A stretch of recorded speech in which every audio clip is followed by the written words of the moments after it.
每一天，无事家己做伙祈祷。今仔日是2月11，箴言17章27到28節安尼講：約束言語的有知識，性情冷靜的是聰明。狂人若點點，嘛看做巧；伊的無開喙，嘛算做聰明。三甲來祈禱，愛願約束言語，性情冷靜的天父，願感謝你，主啊！你是佇創世以前就存在，是無始無終、自有永有、永活永在的全能上帝。主啊！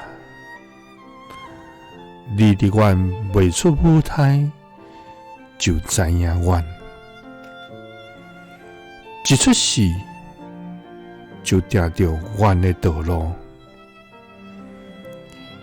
也伫阮的一生的腳步中，受到你的恩典甲同在。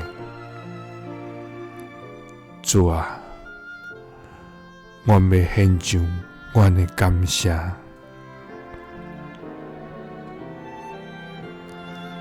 主啊，求你賜阮智慧甲聰明，互阮佇甲人鬥陣的時，知影怎樣講合宜的話來應答，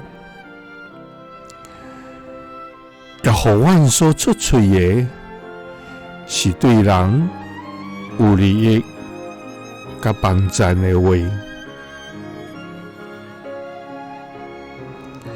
因為約束言語的有知識，